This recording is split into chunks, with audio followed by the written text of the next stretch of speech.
Another year, J.A. Adande, yet another year, another Super Bowl. Good opportunity to see you, man. Always great to see you. How you feeling? See you. My 7th Super Bowl that I've covered. 7th?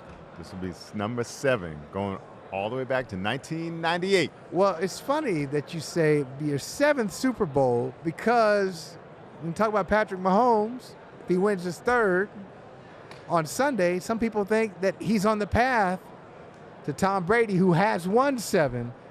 How do you feel about it? Is it too much? Are we doing too much too soon for Patrick Mahomes, trying to anoint him and crown him with this greatness? A little bit, to say he's the greatest ever, and he's on the path toward that, right? But there's steps He's going along in the the right way. direction. He's going in the right direction. So if he gets this one, that's 3, which equals the guy that I just ran across here in Radio Row, Joe Montana. Right? Almost. One more. My personal goal. 4. Right? 4. Oh, that's fine. I forgot Joe had 4. Joe got his 4. 4, but I was wondering if it was starting to get to him, all the expectations. He seemed a little tense Wednesday at the press conference. Mahomes kind of did. curt. Yeah, just a little bit, All right. different to how I'd seen him before. But then today he was back to himself, and he was kind of talking about, how he enjoys it and he embraces the opportunity. And so that's what's there. So I think Mahomes has it. And I think there is some parallels with him in Montana. And there was a great story by Wright Thompson last year about Joe Montana and just digging into what drove him, right? And I got to talk to Montana a little bit last year, and I was telling him the similarities I saw between him and Mahomes, and how Mahomes just is so driven to win. Montana, he just says, you just want to win, man. And like the way he said it, yeah, that's all that mattered to him. And I really think Mahomes is the same way. At the end of the day, that's all that matters. So do you put, obviously you can't put Mahomes on the Brady level yet, but where do you put him? Like if you look at Mahomes right now, do you put him past Troy Aikman with his 3? You already put him past Aikman. Yeah. Yes, right. Yes, you can move. So the thing is, it's not dependent on the how about number, Peyton? right? Like if you have Michael Jordan as your greatest of all time in basketball, he doesn't have 11, like your boy Russell, right? Yeah. Kareem's got the same number and more points. So it's not a statistical thing. Yeah. So you have to have multiple, right, plural, to be in the conversation. But like is 6 worth? Like Tiger didn't get to Jack Nicklaus's number. You can still, I think, make a case that he's above Jack Nicklaus, right? So it's weird, and that's why I say it can be a burden. Like Patrick Mahomes, some people might consider it a disappointment if he gets to 6 Super Bowls, just because the bar that has been set is 7, right? Right. Like some people think Tiger, it's not what it could have been. Tiger had a phenomenal career, but he didn't get to Jack Nicklaus. But it's funny because Brady was actually, he admitted, he was chasing, he told his teammates, he was chasing Jordan. Now, different sport. Right. He was like, Jordan's got 6. I gotta get 6, if not 7. And he got to his 7th. He didn't walk around going like Jordan did. Right. Jordan would count them off. Jordan 3, like 6. 4, 5, 6. 6. So I always say the telltale moment with Tom Brady. So he's with the Buccaneers. They got the game in hand. They get back on the field. I think Mahomes had just thrown an interception. And they're in the huddle. And, all these other guys are about to get their first.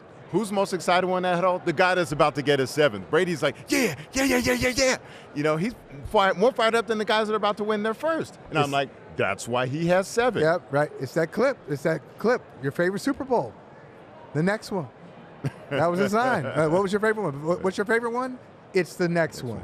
And so do you think that Mahomes gets the next one? Now, we talked a lot about him, but did they win this game?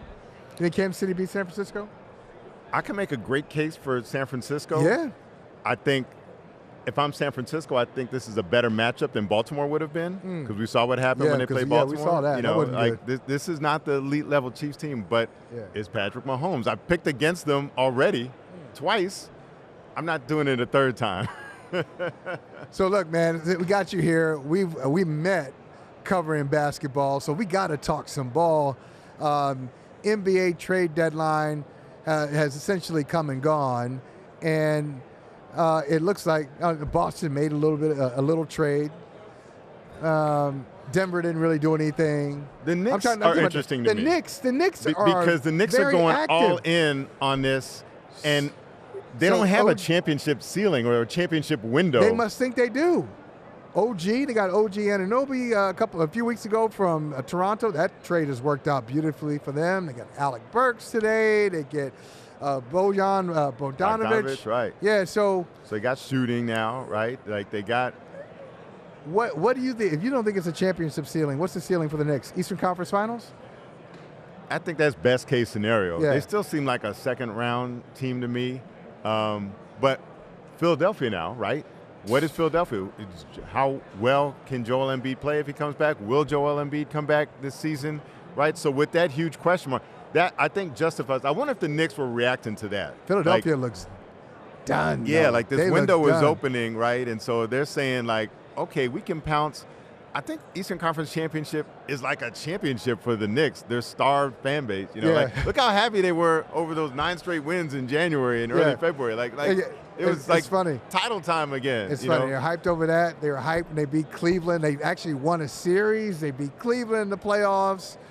And then they thought they were going to have something for Miami last year. I like the aggression. Yeah. You know, and I like that they're going for it. But their version of going for it is, I think, the ceiling is Eastern Conference Finals. So Philly picks up Buddy Hield, Patrick Beverly traded, Joel Embiid, as you mentioned, out for a month at least. Has that window and if that window has just shut, how long before 3-2-1 Embiid says, all right, get me up out of here? But where can he go? Like, is he going to be the number one guy, right? Maybe that want to be. I just wonder. I mean, okay.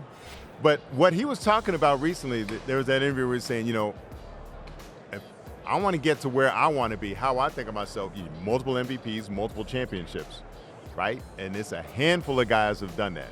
You know, just a little slightly over a handful, right? He wants to be on that list. You can't if you go somewhere, you know, like, and I think anywhere where he could win a championship, I don't think he could do it as the number one guy. Not for lack of his skills or that he doesn't have the attributes. I just don't trust him to stay healthy long enough for an extended playoff run. We've never seen him do it.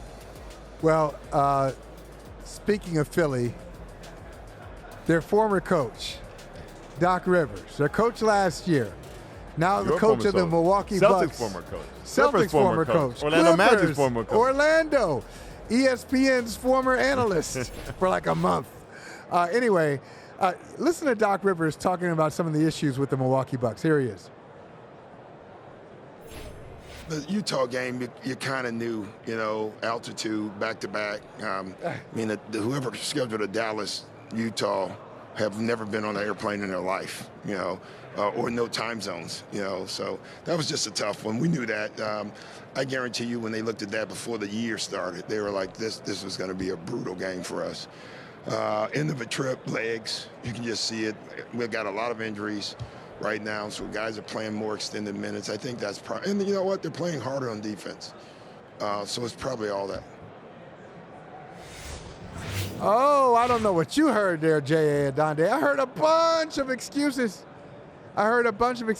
Look, Adrian Griffin is a nice guy. I covered him when he played for the Celtics briefly. I covered Adrian Griffin. Nice guy, I can tell you that. But I wouldn't blame him if he's sitting back saying, I told you. The Milwaukee Bucks are not good. They're not good. They are a much more problematic team than Doc Rivers or anybody else imagined. What the hell's going on with this crew here? And what do you expect from them? I can put some trust in Giannis. You know, he's the only one who's led that group. You know, like Damian. Well, first of all, we've seen Damian produce some all-time clutch playoff shots, right? So maybe he has a couple of those in him, right? Do we think Giannis has another run like he had a couple years ago in him? So, like, you have two great things. Can those two combine to get them where they want to go? Going back to that Doc soundbite, though, to me, what I hear is actually whatever the opposite of throwing someone under the bus, escorting them onto the private jet. Like, that's what he was trying to do, because he knows he doesn't have the capital in that locker room to come in and throw them under the bus, that's right? That's right. So that's why he has to come in and make excuses. He has to gain their trust. It's a great point, Jay. That's a daunting task. That's one of the reasons, like, there's a lot to question about this. But for somebody to come in from the outside and join a group that he hasn't been around and try to lead them to a championship, but step one is gaining their trust. So a similar thing with Tyronn Lue when James Harden came to the team. In that case, it wasn't the new coach, but it was a new player. I'll go back to one of their early games against Denver. Tyronn had managed the game greatly, right? And they have a lead in the fourth quarter, and then he subs out Russell Westbrook, puts in James Harden. And Harden's like, Russ is shaking his head, but you know what? They lost that game, but he was managing the season and not that game. He was, and look what happened afterward. He had to gain Harden's trust. Doc Rivers has to gain the Bucks' trust, thus doing everything possible to avoid blaming them for that horrific loss that they had in Utah. He's the one and only J.A. Adande, editor, author, professor, columnist. Director, sports journalist. Director, all that. So I ain't trying to shout out. I gave you professor. I ain't trying to shout out. Director I ain't of trying sports to shout journalism, out. my title. Okay, and I've been feeling all those responsibilities. The Medill people, you can always find. You can always see them. You can always see them. You can just feel them. Why? Because we're precise about language and terminology. That's why. Thank you, man. Good to see you, brother. Good to see you. Hey, thank you for watching Brother from Another. If you haven't hit that subscribe button, go ahead and do that now. Don't forget, you can catch us 3 to 4 weekdays on PeacockTV.com and on Sirius XM Channel 85.